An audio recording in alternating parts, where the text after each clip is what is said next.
Hello and welcome to Algebra 2 with Mr. Clausen. Today I'm going to talk about how to solve systems of equations by elimination. And specifically what we're going to look at is how to solve systems by elimination. I'm just going to go over a few classic examples. And then in the second part of this video I want to kind of recap the last couple of videos that we've done and look at when to use the appropriate solving technique, whether it's elimination or substitution, because these techniques are significantly faster than graphing. So I want to talk about what key characteristics to look for when you're trying to solve for these systems. And then my hope is that as you're going through the homework, you'll know which technique to use, or maybe you want to go use the graphing technique if you don't see any of those circumstances really bowing out for you in that given circumstance. So without further ado, let's get started here. So when you want to solve a system of equations by elimination, what you want to do is you want to take a really nice equation like this. This is already in very nice format here, and set it up so that all of one type of variable, like variable x in this case, is in one column, all of variable y is in another column, your equal signs are all in the same spot, and then all of your constants are in this other location here. And in this given circumstance, you know, we have a couple different equations, and what I want to do is I want to go and practically add everything in each column, but I want to add with a purpose here under most circumstances. Now, when you use the elimination method, what you're trying to do is you're trying to target a specific variable to keep and a specific variable to go and get rid of. And so in this case, I'm going to eliminate y. And the only reason I'm doing this is that eliminating y first and solving for x first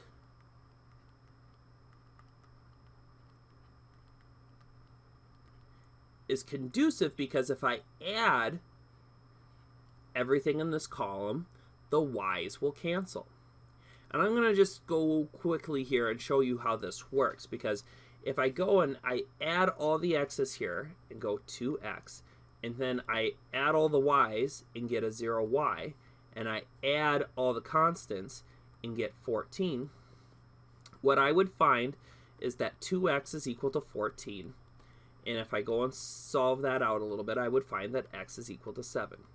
And you might be looking at that and going, oh man, that's way too good to be true. Well, it is, because if I go and I plug 7 in for the first equation here, and I say plus y, now I'm going to just substitute it in. So I am kind of mixing methods here, but the elimination method always starts with isolating one of the variables and then taking that variable that you solve for and plugging it into the other equation. And what I'll find here is that if I plug 7 in for x into equation 1 and solve this for y, I'll very quickly find that y is equal to 5. And now that I have these two solutions, you might still be sitting here going, well, does that really work? Well, I'm going to show you here. So if we take 7 and plug it in for x and subtract 5 here by plugging 5 in for y, all you have to ask yourself is this a true statement? And if you say yes, this is a true statement, then you know that 7 comma 5 is your solution set. And so literally what you're doing is you're taking these equations in standard form, and by just adding everything like to the same column, almost like using the addition property of equality, but you're doing it with entire equations. And it works.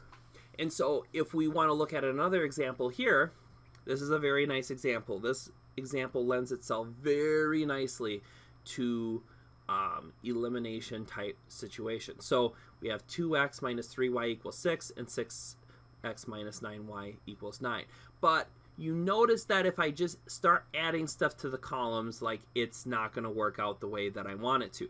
So typically what you have to do in these given circumstances is you need to multiply an equation by a specific constant so that things match up a little bit. So I'm going to say, let's target y again. So if I want to target y, what I'm going to do is I'm going to take equation 1, but I'm going to multiply it by -3. And the reason I'm going to do that is then I'll get 9y on top and -9y on the bottom. So they'll be opposites. You're always looking for the thing that's opposite. And so what this will give me is it'll give me -6x plus 9y equals -18. And then I'm just going to keep equation 2 as is. 6x minus 9y is equal to 9. And now what we're going to see here is that, all right, the 6's cancel out and the 9's cancel out. This is very interesting now. And we're going to see that when this all comes to fruition, we'll have 0x plus 0y is equal to -9. Ooh. All right, and so we have this given situation. So we have something that, you know, you could spend a whole bunch of time and you could graph this out. But what you would find is that this is a inconsistent system because there are no solutions of x and y that would actually come out and work in this particular circumstance. There's no ordered pair of solutions for x and y that this would ever work out. And these will happen, but instead of going and just plugging everything into your graphing calculator and finding that there's just two parallel lines, you can actually figure this out much more quickly by going through and looking for a solution like this. So it can be really conducive and super handy for you to just go and cross out a process of elimination like this. So kind of a unique example here, but something that you can go and solve for very quickly. So now that you kind of have a basic idea of how to use the elimination method, what I want to do is go through 3 additional examples and kind of crunch them out using the most appropriate circumstance. So I'm looking at this first example here, and I'm looking at, you know, equation 1, equation 2, and I feel like this equation would be served really well by solving it by elimination. And this is why. When I'm looking at this and I'm going to, if I'm going to answer it, I see that everything's kind of nice multiples of each other here. And that works out well. So if I go and multiply, you know, the bottom equation by 2, you know, things would kind of go and crash out and it'll work really well. So let's take the bottom equation, we multiply it by 2, and then, you know, we can rewrite it and say 4x minus 6y is equal to -26. And then we have -4x plus 6y is equal to 26. And we can go and crash everything out. Oh, this is weird. 0 and 0 is equal to 0. Oh, so if we look at this given circumstance, what this means, if everything just turns into zeros, is that this is a dependent system of equations and gives you kind of a unique circumstance here. Okay, and the reason that I would just use the elimination method for this is I can get things to match up really easily, put all the equal signs on the same side, and then just go out and crunch it, and it's going to work really well. If I wanted to use substitution for this, well, that gets kind of gross because now I have to go rearrange something like equation 2 like this, where I would say -3y on both sides. I could say -2x equals -3y is equal to, or sorry, plus 13. And now I have to divide all this by -2. And this is going to give me x is equal to 3/2 y plus -13 over 2. So I suppose that technically should be a minus. But now I have to take this whole thing that I rearranged in equation 2 and substitute it in for x in equation 1. And this is totally doable, don't get me wrong, but if we go and we start plugging all that in, you're going to see 4 times 3/2 y minus 13 over 2 minus 6y equals negative 26. I mean, that's just, yeah, like, that just doesn't make me feel very good, because I'm going to get 6y, and I'm going to get negative 26 minus 6y equals negative 26. And, you know, yes, these cancel out. I guess this isn't as gross as I think it is, but as you can see, if the examples get a little bit more elaborate, this gets disgusting really quick. And again, I can tell it's a dependent system because, A, it equals each other. So what's kind of nice about that is, like, it doesn't matter what y is. It could be 1, it could be 8, it could be 32, it could be your favorite number. You know, it's always going to equal each other, and making this a dependent system. But as you can see with the elimination method there, things crash out really quickly. This works out really well. Now, when I look at an example like this, I actually feel like I have the flexibility to go either way rather easily. Because if I look at equation 1 here and equation 2, you know, substitution kind of comes to mind because 1's already primed to be plugged into 2. Because I can take this binomial and just boop and plug it in as such. And so that would get me 3x plus 4 minus x in parentheses equals 6. You know, I can go and solve and find 3x plus 4 minus x equals 6. That gives me 2x plus 4 equals 6. Subtract 4 from both sides. 2x is equal to 2. X is equal to 1. And we can find that solution rather quickly. Plug that in here. Find that y is equal to 3 rather easily. Okay.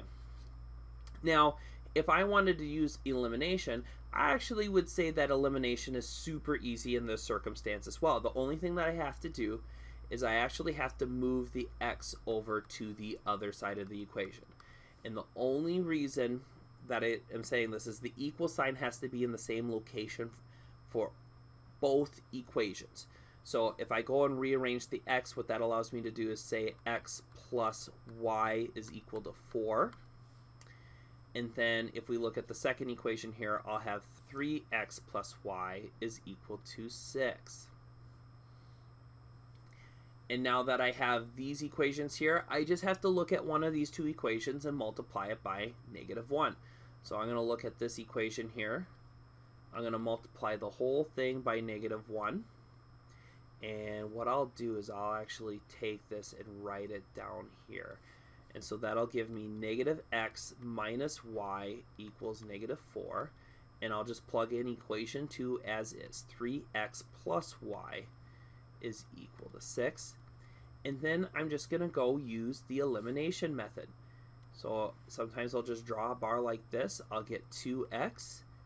The y's will cancel out and you'll get 0y is equal to 2. Hey, that's the same thing I got over there. I'll find that 2x is equal to 2. X is equal to 1. And I get myself to the same location either way.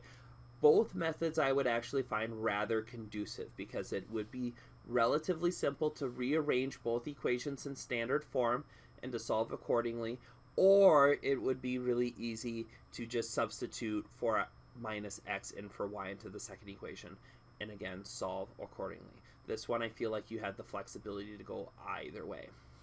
Now this situation I actually find not super practical to use the elimination method, and the reason is we have a equation without a second variable. You already know that y is equal to 4.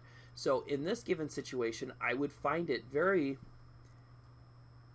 unconducive to go and rearrange these in standard form and use the elimination method because we're already at a point where we know one of the variables and then we're just jumping straight into the middle of a normal elimination method. So we can go plug 4 in for y. We can go and we can solve accordingly and see that 8 is equal to 6x minus 4. We can add 4 to both sides and see that 6x is equal to 12 and x is equal to 2. And at this point we would be done because we would know x is equal to 2 and y is equal to 4. So hopefully that gives you a really quick synopsis of what you can use these methods for, how you can see how these methods could lead you to solutions really quickly, especially for situations where they are independent. But they also give you a really quick way to crash out whether they're dependent or inconsistent systems as well. And so with that said, I hope that you got a better understanding of how to use the elimination method in this given video. And with that said, let's do some math.